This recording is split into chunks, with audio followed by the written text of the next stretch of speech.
बिस्मिल्लाहिर्रहमानिर्रहीम। Welcome to Researchpedia channel.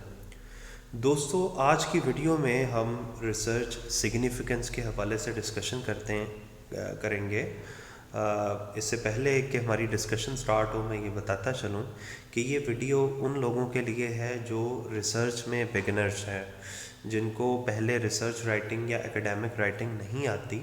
ये video उन लोगों के लिए है। लिहाजा वो लोग जो कि एक्सपर्ट रिसर्चर्स हैं वो डिफरेंट मेथड्स को जो भी उनके नज़दीक अप्रोप्रिएट हो उसको फॉलो कर सकते हैं, जबकि ये वीडियो सिर्फ़ और सिर्फ उन लोगों के लिए बनाई गई है जो रिसर्च राइटिंग या एकेडमिक राइटिंग फ़र्स्ट टाइम कर रहे हैं और उन्हें अपने रिसर्च पेपर या रिसर्च प्रोजेक्ट को लिखने में मसला आ रहा है, प्रॉब्लम फेस करनी पड़ रही है और उन्हें नहीं पता कि किस कंटेंट के अगेंस्ट कैसे हम लोग एक एफिशिएंट वे में, एक प्रोफिशिएंट वे में, प्रोफेशनल वे में हम एकेडमिक राइटिंग कर सकते हैं।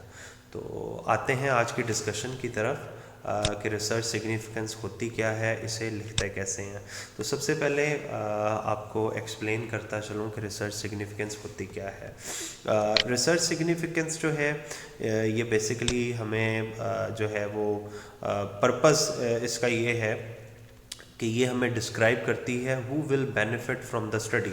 आपकी स्टडी की जो फाइंडिंग्स आएंगी उनका बेनिफिट, अल्टीमेट बेनिफिट किन लोगों को या किन ग्रुप्स को हो सकता है। नॉर्मली जो स्टेक होल्डर्स होते हैं किसी भी स्टडी के, उनको क्या क्या बेनिफिट मिल सकते हैं उन्हें हम डिस्कस करते हैं।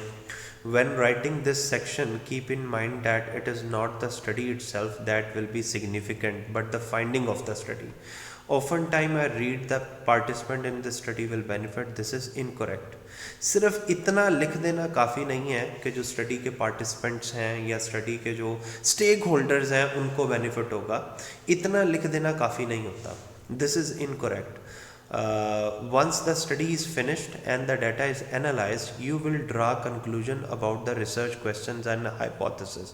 The key questions to keep in mind when writing this section is how will answer to the research question and hypothesis significance to the key stakeholders. Basically आपका फोकस जो है वो रिसर्च सिग्निफिकेंस लिखते वक्त इस बात पे होना चाहिए कि जो आपकी की फाइंडिंग है, जो आपने रिसर्च क्वेश्चंस में फाइंडिंग की है या आपने जो हाइपोथेसिस टेस्ट किए हैं, उसका वो आपके की स्टेक होल्डर्स के लिए किस तरह से बेनिफिशियल है। यानी पहले तो आपने ये डिसाइड कर लेना है कि आपकी स्टडी के की स्टेक होल्डर्स कौन है, ठीक है, और फिर हर एक हाइपोथेसिस का या हर एक रिसर्च क्वेश्चंस का जो अल्टीमेट इम्पैक्ट है उसकी स्टेक होल्डर पे क्या आएगा। Second, furthermore, when writing this section, be sure to explain how and why these people will benefit. इन लोगों को किस तरह से बेनिफिट मिलेगा और क्या बेनिफिट मिलेगा और क्यों मिलेगा। Some researcher just give a laundry list of stakeholder who will benefit. Just इन स्टेक होल्डर्स की लिस्ट प्रोवाइड करना काफ़ी नहीं होता।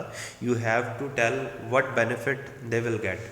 This is to is incorrect. Explain how exactly how they will benefit from the finding of the study. Oftentimes it is best to include one paragraph for each key stakeholder. कोशिश ये करनी है कि हर stake holder के लिए एक paragraph जो है वो आपने लाजमी लिखना है। फॉर एग्जाम्पल, वन पैराग्राफ में describe how student will benefit from the finding of the study. The next paragraph में describe how teacher will benefit from the finding of the study and so on. ठीक है, ये जो previous इसके अंदर example coat हो रही थी एकेडमिक अचीवमेंट के हवाले से, तो एकेडमिक अचीवमेंट जो है उसके अल्टीमेट जो बेनिफिशरी होते हैं वो स्टूडेंट भी होते हैं और टीचर भी होते हैं। लाइक मैं यहाँ पर आपको दिखाता हूँ।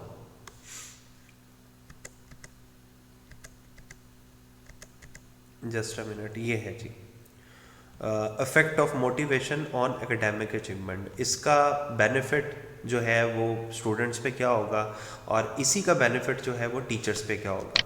तो स्टेक होल्डर्स पहले आपने आइडेंटिफाई करने हैं। लाइक ये जो हमारी स्टडी है इसमें हमने रिसर्च प्रॉब्लम तो लिख ली थी, हमें पहले स्टेक होल्डर आइडेंटिफाई करने हैं कि किन लोगों को हमारी स्टडी का बेनिफिट होगा और किस तरह से होगा। फॉर एग्ज़ाम्पल, मैं अगर फर्स्ट रिसर्च क्वेश्चन की बात करूं तो इसमें एम्प्लॉयज़ के हवाले से डिस्कशन हो रही है। इसका मतलब है कि हमारे जो पहले स्टेक होल्डर्स हैं वो एम्प्लॉयज़ आ गए। यहाँ पर मैं लिख देता हूँ एम्प्लॉयज़, ठीक है। दूसरे स्टेक होल्डर आ गए जनाब, अगर हम देखें तो वो इदारा जिसके हवाले से डिस्कशन हो रही है, ठीक है। Organization itself is a stakeholder in this study, ठीक है। ऑर्गेनाइजेशन बाज़ औक़ात आपको इंडिपेंडेंट वेरिएबल से पता चल जाता है, बाज़ औक़ात आपको थोड़ा सा घूमना पड़ता है। इसी तरह ओनरशिप टाइप है, ऑनर में मैनेजमेंट भी होते हैं और शेयर होल्डर्स भी होते हैं, तो दोनों तरह के। यानी यहाँ पे हम लिखेंगे मैनेजर्स एंड शेयर होल्डर्स, ये दोनों ही ओनरशिप में आ जाते हैं। और उसके बाद हम देख लेते हैं जी, उसके बाद है डिविडेंड पॉलिसी। इसका तो होता ही शेयर होल्डर्स पे और मैनेजर्स पे इम्पैक्ट है, यानी इसमें ओनरशिप टाइप भी आ जाती है, ठीक है, और इसमें शेयर होल्डर्स भी आ जाते हैं। तो ये तीन बेसिकली आइडेंटिफाई हो रहे हैं हमारे पास अल्टीमेट जो है आपके बेनिफिशरी, ठीक है। एम्प्लॉयज़ को किस तरह से बेनिफिट मिलेगा, if the firm increases the level of cash, the firm would have more cash available to provide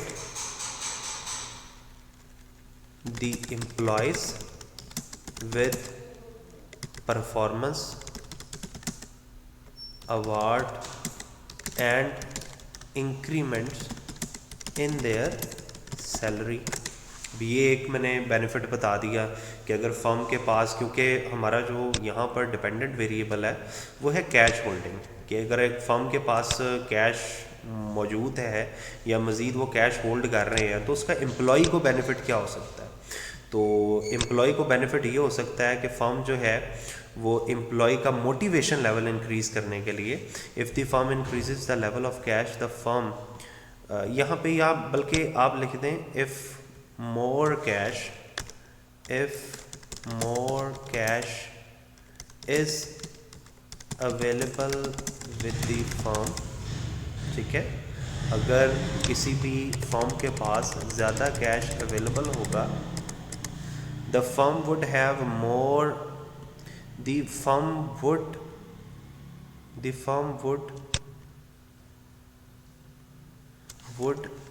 pay more cash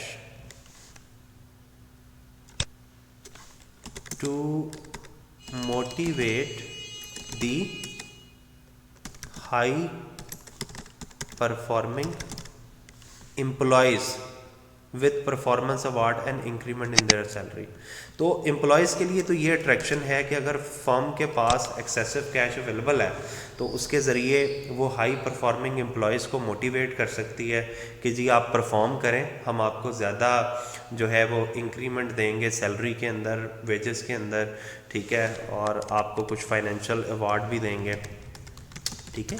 इसी तरह ऑर्गेनाइजेशन को क्या बेनिफिट मिल सकता है, if the organization has more cash available with them, they can use this cash to finance their future projects, and it can also purchase some productive assets या plants as well as expand the existing business. देखें जी, एक इदारे के पास अगर cash available है तो organisation उसके ज़रिए क्या बेनिफिट ले सकती है। ऑर्गेनाइजेशन जो है उसके ज़रिए ये बेनिफिट ले सकती है कि वो जो है अपने फ्यूचर प्रोजेक्ट्स में फाइनेंसिंग करें, ठीक है, प्रोडक्टिव एसेट्स परचेज़ करें, अपने एग्जिस्टिंग बिजनेस को जो है वो एक्सपेंड करे। एडिशनली जितने आउटस्टैंडिंग एक्सपेंसेस हैं वो पे किए जा सकते हैं। Additionally the firm can pay for outstanding expenses with the available excessive cash in hand. ठीक है जी, तो ये बेनिफिट हो गया इदारे को। अच्छा, उसके बाद जब हम आते हैं मैनेजर्स एंड शेयर होल्डर्स, तो इनको दो तरह से बेनिफिट मिल सकता है। एक तो अगर हम देखें ऑनरशिप टाइप के लिहाज से, तो जो ओनर्स होते हैं उनका स्टेक ये होता है इदारे के अंदर कि उन्हें डिविडेंड वगैरह जो है वो मिले। ठीक है, तो डिविडेंड जाहिर है तभी मिलता है जब कैश अवेलेबल होता है। So if the shareholders, या यहाँ पे हम कहते हैं stakeholder theory, according to stakeholders theory the shareholders require more cash available with firm to have dividend payment for them। अगर एक इदारे में एक्सेसिव कैश पड़ा हुआ है तो शेयर होल्डर्स तो यही चाहेंगे कि उनको डिविडेंड मिले। इसी तरह जो मैनेजर्स हैं, however the managers would prefer to utilize cash for business expansion। ठीक है, for business expansion, outstanding bill payments। ठीक है, इसके अलावा they would require it for you can say for purchase of assets etc। ठीक है, तो इसका नेगेटिव इम्पैक्ट भी आ सकता है ओनरशिप टाइप का, पॉजिटिव भी आ सकता है। पॉजिटिव तब आ सकता है जबकि हम बात कर रहे हों शेयर होल्डर्स की, और नेगेटिव तब आ सकता है जब हम मैनेजर्स की बात कर रहे हों। ठीक है, तो ये बेसिकली रिसर्च सिग्निफिकेंस है जो डिफरेंट मैंने स्टेक होल्डर्स के लिहाज से बता दी। आप चाहें तो इन्हें इनकी बाद में हेडिंग्स को ख़त्म कर दें ताकि ये थोड़ा सा एक पैराग्राफ के फॉर्मेट में आ जाए इस तरह से। तो ये भी 100 से 150 वर्ड्स तक का लिखा जा सकता है। अगर आप जो है एक रिसर्च पेपर लिख रहे हैं, रिसर्च पेपर में जो आपकी सिग्निफिकेंस है वो 100 से 150 वर्ड्स की इनफ होती है।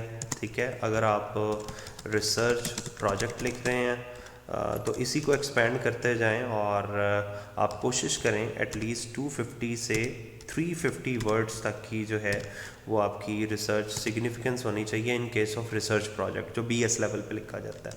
अगर आप थीसिस लिख रहे हो MPhil या PhD लेवल का, तो कोशिश ये करें कि थीसिस के अंदर जो है वो 350 वर्ड से लेकर 700 वर्ड्स तक की लिमिट का आप रिसर्च सिग्निफिकेंस लिख सकते हैं।